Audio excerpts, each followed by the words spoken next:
네, 연준이 금리를 동결했는데 파월이 꽤나 세게 얘기를 해서 시장이 살짝 얼었습니다. 연준 금리 발표, 이걸 어떻게 해석해야 되는지, 그리고 비트코인에 어떤 영향을 줄 건지, 얼마나 영향을 주는지 그 얘기를 해보겠습니다.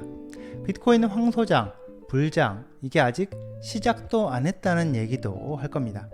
네, 안녕하세요, 황 작가입니다. 네, 연준이요, 금리를 다시 한번 동결했는데요. 금리를 동결하면서 연준 의장 제롬 파월이 뭐라고 했냐면, 필요하면 앞으로 금리를 내릴 수 있다. 다만 당장 내려야 할 상황은 아닌 걸로 본다. 3월에 금리 인하를 할 것 같아 보이진 않는다. 이렇게 얘기를 했습니다. 이게요, 인플레이션 상황을 보고 충분히 금리를 내려도 될 것 같다고 판단이 되면 그때 내리겠지만 지금은 그럴 상황이 아닌 걸로 본다. 자, 이런 얘기를 한 건데요. 네, 연준 전문 기자 이런 타이틀을 갖고 있는 이 월스트리트 저널의 닉 티밀하우스 기자, 그 친구가 쓴 기사가 바로 요건데, 이 기사를 보면요, 금리 인하 쪽에 좀 더 연준이 무게를 두는 느낌이 듭니다.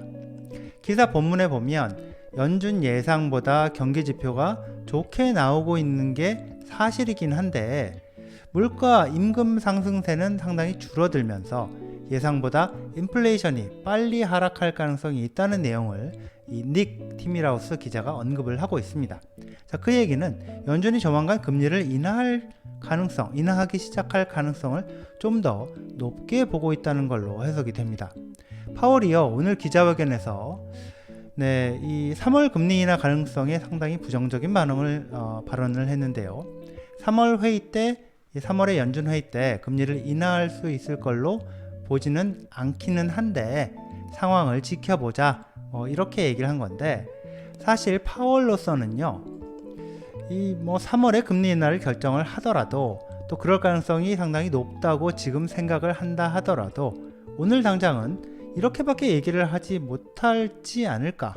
자, 이 말 자체가, 그래서 3월 금리 인하 가능성에 대해서 부정적으로 얘기한 거, 그 말 자체가 크게 의미가 있다고 보지는 않습니다. 3월에 금리 인하 가능성이 높다, 이렇게 얘기를 하게 되면 당장 시장에서 자산 가격이 오르기 시작할 수 있기 때문에 3월에 설령 올릴 수 있다고 지금 판단을 한다 하더라도 당장 그 얘기를 입 밖으로 꺼낼 수는 아마 없을 겁니다. 금리를 동결하면서 당장 3월에 금리 인하할 것 같지는 않다, 이렇게 얘기를 했다는 점에서 시장에서 부정적으로 일단 받아들이는 걸로 보이는데요. 확실히 그렇죠. 네, 나스닥, 다우, S&P 다 떨어진 걸로 이렇게 나옵니다. 전체 자산 시장에 부정적인 영향을 준다는 점에서 비트코인도 마찬가지로 영향을 받은 걸로 보이고요. 자, 코인데스크 기사를 보면 파월이 3월 금리 인하 가능성에 찬물을 끼얹으면서 비트코인 가격이 42,400불대로 이렇게 하락을 했다, 이렇게 제목을 뽑았는데요. 자, 지금 볼까요? 지금 현재 가격이 어떤가요? 네, 이거를 리프레시를 해보면요, 가격은 살짝 올라온 모습이죠. 네, 그렇게 많이 올라오진 않았지만 이렇게 밑으로 떨어졌다가 42,200불대까지 떨어졌다가 지금은 다시 또 42,500불, 600불 이런 수준대를 보여주고 있는 상황입니다. 네, 3월에 금리 인하를 할지 안 할지, 그건 좀 더 상황을 보고 판단을 할 수밖에 없는데, 비트코인은 제가 늘 말씀드리지만 좀 길게 볼 필요가 있고 전체 그림을 볼 필요가 있다고 봅니다. 네, 일단 비트코인 현물 ETF, 미국 비트코인 현물 ETF는 아주 성공적으로 출발을 해서 지금 달리고 있죠. 1월 11일에 거래가 시작이 됐는데 거래일 13일 동안 블랙록, 피델리티 같은 9개 운용사가 사들인 비트코인 물량이 무려 16만 1000개, 자, 돈으로는 70억 달러어치인 걸로 집계가 됐습니다. 그레이스케일이 매일같이 엄청난 물량을 팔아제껴서 총 13만 2천개, 자, 여기 보시면, 자, 이게 그레이스케일이 팔아치운, 자, 어제까지 팔아치운 그런 물량인데요. 13만 2천개가 넘는 물량을 이렇게 팔았음에도 불구하고 비트코인 가격이 지금 이 수준을 보여주고 있는 거는 그레이스케일이 판 물량보다 2만 9천개 이상 더 많은 물량을 이 블랙록 같은 다른 ETF 운용사들이 사들였기 때문입니다. 지금도 매일같이 사들이고 있고요. 자, 동시에 그레이스케일의 매도 물량은 한때 이렇게 15,986, 거의 16,000개 이 정도 수준까지 이렇게 올라갔다가 지금 떨어져서 6,000개, 4,000개, 5,000개 이런 수준으로 지금 떨어져 있죠. 보시다시피 비트코인 현물 ETF 열차는 성공적으로 출발을 했습니다. 네, 그런데요, 이거는 아직 이제 시작에 불과하다 이렇게 보는 이유가 있습니다. 아직 큰 돈은 들어오지도 않은 상태라는 그런 얘긴데요. 블록웍스의 이 기사를 보면요, 에델만 파이낸셜 서비스의 창업자가 이런 말을 합니다. 향후 2년 동안 투자 자문사들이 1,500억 달러 이상을 비트코인 현물 ETF에 넣을 수 있다 이런 얘기를 했는데요. 내부 규정 같은 제약 때문에 지금 당장 비트코인 현물 ETF에 고객 돈을 넣을 수 없는 그런 투자 자문사들이 내부 절차를 거치고 또 고객 홍보 같은 과정을 거쳐서 비트코인 현물 ETF라는 새로운 금융상품에 돈을 넣게 될 건데 시간이 좀 걸린다 이런 겁니다.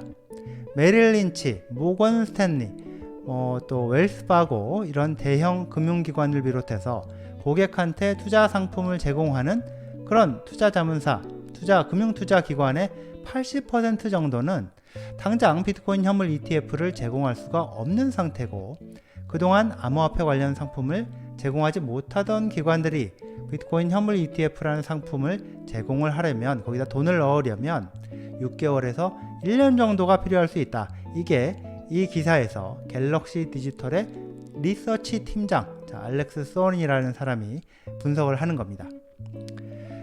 네, 이 블랙록 같은 금융 공룡들이 뛰어들어서 광고 전쟁, 투자 유치 전쟁을 시작한 상품이 비트코인 현물 ETF라는 점에서 볼 때, 자, 고객이 돈을 투자하면 그 돈으로 비트코인을 사서 보관하는 상품, 비트코인 현물 ETF, 자, 이 상품은 이제 겨우 시작을 했을 뿐이다. 이렇게 보고 있습니다. 자, 리플 얘기를 간만에 해야 되겠는데요. 리플의 XRP 1억 1천만 달러 정도 어치가 해킹을 당했다는 얘기가 나오면서 XRP 가격이 한때 49센트까지 이렇게 떨어졌었는데요. 자, 트위터에서 자크 XBT라는 사람이 자, 이렇게 리플 XRP 2억 1,300만 개 정도가 해킹이 돼서 맥스C, 게이트, 바이낸스, 크라켄, OKX, HTX, hitBTC 이 등을 통해서 세탁이 됐다라고 이렇게 올렸거든요. 내용을 올렸거든요. 자, 이렇게 내용을 올리니까 리플의 크리스 라슨, 리플 공동 창업자이자 CEO를 거쳐서 현재 이사회 의장을 맡고 있는 크리스 라슨이 해명을 했는데요. 네, 리플 회사 물량이 털린 게 아니다. 내 개인 지갑에 있던 게 털렸다. 사법당국이 지금 개입한 상태다. 이렇게 해명을 했습니다. 자, 라슨의 얘기는 1억 1천만 달러 정도어치 해킹당한 XRP 물량은 리플 회사 거가 아니고 내 개인 거다. 이런 얘기가 되겠습니다. 라슨은요, 아시다시피 XRP, 그러니까 리플 초기에 XRP 한 50억 개 정도를 받았죠. 거래소를 통해서도 계속 팔아서 그걸로 엄청난 돈을 번 갑부인데, 자, 작년 말 보도 내용을 보면요, 최소 지금도 25억 개 정도 이상을 갖고 있는 걸로 그렇게 나오는데, 이번에 2억 1,300만 개 정도가 해킹을 당했다고 하면 그래도 한 23억 개 정도는 더 갖고 있다는 얘기가 될 것 같습니다. 네, 여기까지입니다. 시청해 주셔서 감사합니다.